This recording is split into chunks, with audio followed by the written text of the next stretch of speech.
Hello, everybody. We are back. It's Inside Music Curation.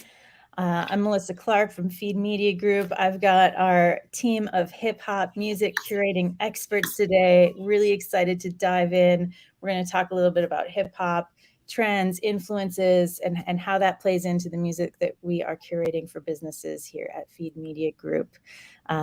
Real quick, I'll go around the circle. We've got Stens. He's been on the team for about 5 years, resident hip hop nerd and Wu-Tang fanatic. Hello, Stens. Hello. Mike Savage, new to the team, but he's been in radio programming from LA to New York, artist management. We're super excited to have him on the team full time and to have you on the show today, Mike. Hello. Thank you. Thank you. And Juan, also new to the team. He's a musician. He's been a DIY show promoter, events coordinator, and a self-proclaimed metalhead. Juan, hello. Hi, good. So let's dig in a little bit. Who wants to jump in? I want to hear how you guys came into the hip hop world. What was your introduction there? Who wants to start? I'll take it. I mean, so I guess age before beauty. Mike and I just realized we're basically the exact same age. So we'll let you go last, Juan. But yeah, so I was lucky. I grew up in Iowa, and so in the mid 80s, there wasn't a lot of hip hop that was percolating into that. I didn't even know what it was. So hearing Run DMC's Walk This Way cover was revelatory for me. I thought it was amazing. I had no idea what was going on. And then shortly thereafter, it was Beastie Boys. And then Public Enemy was a blessing because there was a cool camp counselor that was playing it in his car. And I was like, what the hell is that? And so I managed to get my hands on It Takes a Nation of Millions to Hold Us Back at a young age, which in Iowa, that was just a total amazing gift. And then kind of like was a hip hop fan and kind of doing the classical music thing. And then when I moved to Washington, D.C. after college, and I realized what a robust, amazing, vital, like happening every day in and day out thing, as relevant as the air we breathe that hip hop is, I got deep into it again. With the classic late 90s, and I grabbed some turntables and a mixer and I started playing house parties as a DJ. So yeah, hip hop's a deep love. I'm definitely in a sense a visitor as a white guy, but it's been a long, impassioned journey and something that I feel really something I just absolutely love. Is it my turn? Yeah, man. Awesome. Well, I got into hip hop, I think, out of boredom. I grew up in New York, and I think just mainstream radio was in New York. It was just pop music or classic rock music. But my friends and I found two DJs who had these weekend on air shifts. It was Kid Capri and it was DJ Red Alert, and we would drive around New York's northern suburbs as teens on Friday and Saturday night, listening to those guys and them turning us on to so much great new hip hop that I took that. And all those discoveries when I went to college, worked at my college radio station, played a lot of hip hop, and it was exciting for me to be able to turn people on to new hip hop that I had discovered. Also, when I was in college, I had interned at Mercury Records, where a couple of the records that I had worked on the marketing campaigns for were the Black Sheep's first record and the Ultramagnetic MC's record, which was one of the many Cool Keith projects. Classics. Yeah. Classic records, moved to LA to work in radio, and just to hear the difference in what LA hip hop radio sounded like compared to New York hip hop radio, it was apples and oranges. And, that sort of reinvigorated my passion for hip hop altogether. So it's exciting to be able to use all that stuff now at Feed. Yeah, hearing both of you guys speak, like it's actually real. I actually feel pretty fortunate. I grew up in a time where rap and hip hop was everywhere. And when I was young, it wasn't necessarily the thing that I gravitated towards because everyone was listening to it. And I was a classical guitar student. So it kind of took for a pretty exceptional album called Evil Empire by Rage Against the Machine. When they put out that album, yeah, it's like a rock album, but like Zach De La Rocha's like rhymes and the way that he like does his thing over the music, to me was just like listening to hip hop for like the first time. And like legitimately, not too long after that album was released, they went on tour with Wu-Tang. And that's when I first saw Wu-Tang. And along with that, I've seen Rage a couple of times, and I've seen them with like Mobb Deep and things like Obi Trice and things of that nature. But excuse me. Yeah, that band was a huge eye opener for me growing up. And then, later in life when I, was done listening to a lot of metal, right? I started listening to Odd Future. That was one thing that brought me right back into hip hop in a way where it was like the first time I was seeing kind of like this, like, alternative aesthetic kind of like being meshed with like hip hop, which was really entertaining for me. Man, hearing your stories, both of you guys, just gets me more fired up. Like just classic, right? Like Red Alert, Kid Capri, like Rage and Wu-Tang. Like these are like pinnacle events, pinnacle artists. Like you can't do any better than that. I mean, yeah, it's so I agree. Great to hear. Yeah, it's fun to hear, your experiences from the East Coast, from the Midwest, and everybody coming into it in their own way. You guys all have a really unique task of curating music for businesses, whether it's a fitness client or a health company. How do the current trends in hip hop, play into the music that you guys are curating for these businesses and ultimately end users that want to have a great experience listening to hip hop music while they're working out or while they're doing something else there? Well, I'm new, so I'll let these guys speak to it first.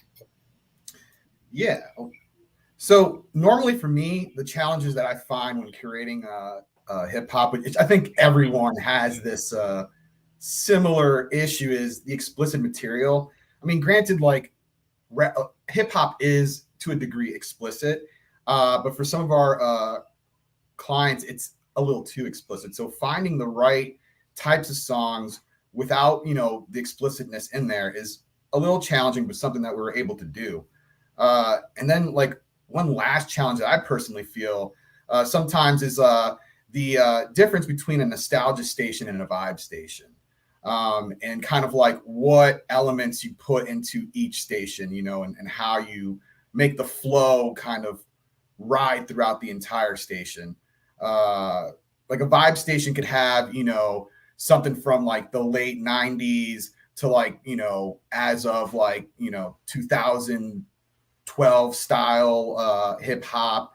And it could work, other times, that may not work, but that's kind of like the difference between like a nostalgia and a vibe station.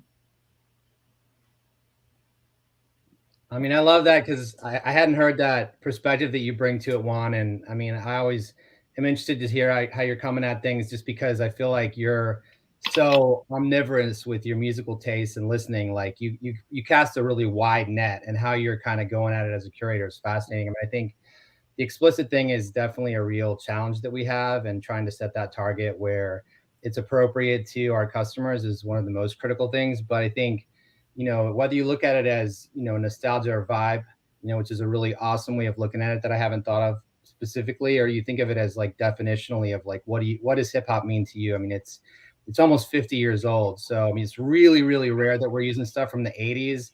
Like old school used to mean literally the old like disco and funk oriented stuff that first came out, like Sugar Hill Gang and, Mellow Mel and Grandmaster Flash. And like the new school used to be Run DMC, but now Run DMC is the old school. So it's like a moving target. So it's like, where are you coming from, your age, things like that. What means hip hop to you? I think the definitional parameters for hip hop it's a really exciting thing to work within. What is hip hop? But I think we have to, a lot of times, through using specific artists, or we try to use stylistic shorthands, drill down into like, what does that mean to you? It could be super pop hip hop like Will Smith. There's like a whole bunch of things we can do in that space, or it could be like hardcore mid 90s Redman oriented stuff. There's a lot of ways you can go, or younger people that don't want to hear any of that. They want to Right, hear trap flow. They want to hear stuff that's 140 BPM in that triplet flow, like really languid, really like maybe kind of drugged out spare production. Like to them, they don't even want to hear anything that's before, 2010. So that to me is really important with customers. Yeah, it's good to, try to get to know through our clients who their user base is, who their customers are, because, if their customers are, 12 to 24-year-old hip hop fans, an old school hip hop playlist is going to be a lot different to them than an old school hip hop playlist for a demographic of 25 to 54. It's going to be, totally different. And, so I'm always, getting to learn more about who our clients' customers are. I think that's really important. And then also just, I like to pull from, my radio programming background, and you want to be that guy who's like, turn you on to a whole bunch of brand new music, but at the same time, it can't be a playlist full of unfamiliar music. To a certain extent, you got to play the hits, because people are the general public are more sort of passive music listeners, and some of these folks are just accountants trying to get through their workout, and they don't want to be like bombarded with brand new music that they've never heard of. They want to hear the familiar stuff to help get them through it. So I always like to try to look and see, okay, what's happening, at urban radio here in the States on terrestrial radio, or, satellite, or even some of the more popular playlists on streaming platforms, And I'm curious too, like, from the data that you guys get as music curators and seeing what people are responding to within these apps, what kind of trend, how does the trends that you see from the data differ from the trends that you're seeing, from the greater hip hop community? I mean, I can maybe speak to that first, just quickly, just because I've been curating here for longer with, the benefit of our proprietary data and playback analytics. I mean, specifically skip rates. That's the main baseline that we use as curators. So we have some kind of actual feedback conduit. It's really awesome. We have it. It's virtually live. I mean, I can pull a report from the day earlier and see what happens. But with this kind of trap style of rap that's come in, like with Future and Migos and Lil Baby and those, like with dominating, I mean, I would say that in 2015 to 2017, our listeners, to the point of, the accountant trying to get through their workout, our listeners weren't really wanting to hear a lot of that. So there's a little bit of a delay. It's really interesting. And now the tide has turned with that, where, they don't want to hear as much based on the skip back rates. They don't want to hear like late Jay-Z, late Kanye, like 50 Cent and stuff that was really bubbling hot in the early 2000s. Like they really just want to hear that new stuff. So I think it's maybe just particular to hip hop in a fitness context, there's a little bit of a lag. That's interesting. It's true. Yeah, no, that is definitely true. But for new trends though, what's really cool about hip hop right now as it stands is that it's a global phenomenon. As far as charting goes, there are Puerto Rican and charting trap artists. And then I don't know if you guys are familiar with WizKid at all, but WizKid is a guy from, I believe, South Africa or Africa. I'm not sure exactly where he's from, but his album that dropped last year, his single with Thames, I forget the name of the song, but that thing's charting up the chart right now for Billboard. And the lyrics are not even all in English. Yeah. Yeah. And what's cool about it is that, that track came out a year ago and it's just getting to, where it's actually popular, which I think that's kind of like one of the cool things about finding these artists, is that you can trace them, throughout like their, beginning to the, the point where they actually become viable. And that's one of the fun things about discoveries, and why I like to implement some discoveries in the playlists that I make. Yeah, totally. Yeah, I think that brings up a good topic. I think as curators, when you're curating for an end user, it's this combination of all of these things, right? Like the trends happening in hip hop, the trends and data that you actually see from users, and then kind of having a responsibility to introduce some of those new things and weave them in. Any anecdotes on how you guys do that? What your strategy is? Well, I just want to give props to Juan really quick because I mean, I think Juan, you do an awesome job, and you've done it from really early in your tenure of bringing music discovery into it, meaning like new music, new artists, things that are bubbling a little under the radar. I think you make time for that regularly, and I think Dario, our head of Curator, who isn't on this call, he talks about trying to have it maybe like 3/4 familiar music in a station and maybe like 1/4 new music, because people do want to hear predominantly stuff that they already know. But I think like weaving in the stuff that people are going to be excited about is really key.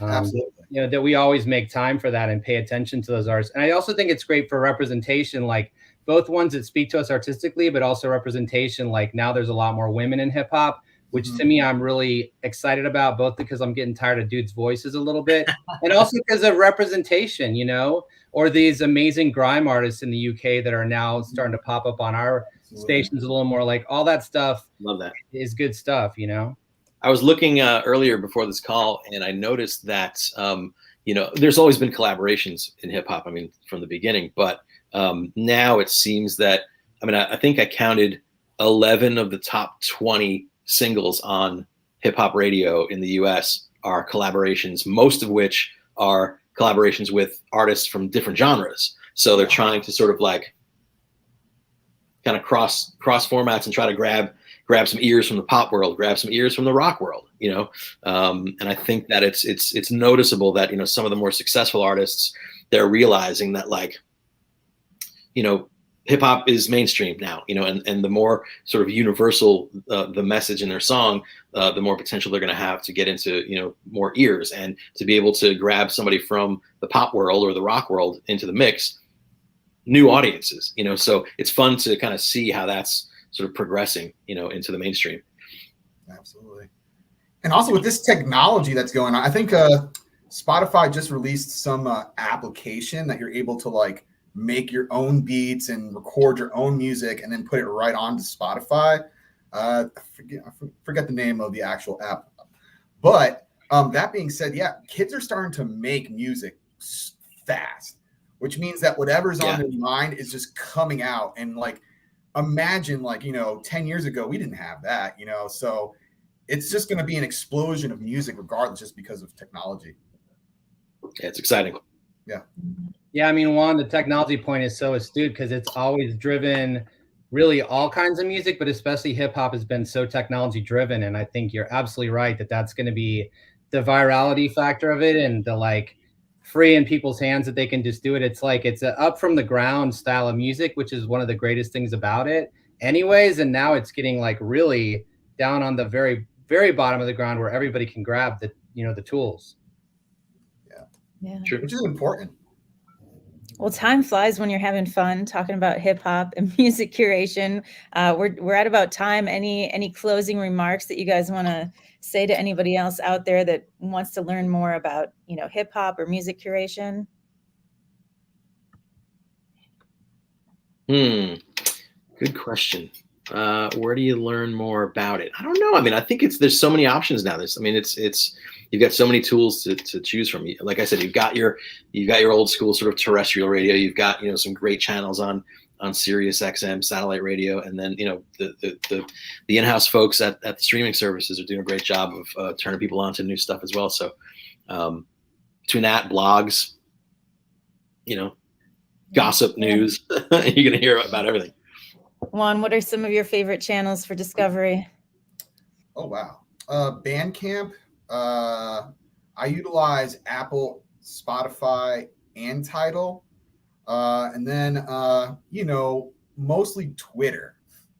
And by what I mean by Twitter, I feel like I get a better feel on what's really going on, because a lot of times publications will have their own reasoning why they want to hype up a certain artist, or kind of like the Triple XL.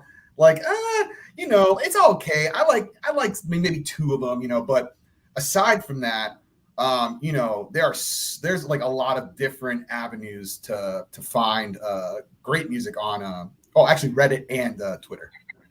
Awesome. Sure. And Stens, maybe close out with a final statement on hip hop and curation specifically. Yeah, I'd just say, one of my favorite of all time music writers is Tom Moon. He has an amazing book, 1,000 Recordings Here Before You Die. And his little subtitle there is the more you love music, the more music you love. Just be a sponge, listen to as much as you can, learn about it. It's an endlessly interesting thing. If hip hop speaks to you, go into it, learn about it. And I mean, I think as we can all three attest, and you for that matter, Melissa, as a musician yourself and a really informed, passionate music lover, like none of us had a linear path to these jobs. So, follow your interest, make time for it, be a sponge. And, if you're passionate about it enough and you have a point of view, you can find a job like this. And believe me, it's an amazing, it's a privilege to have a job like this.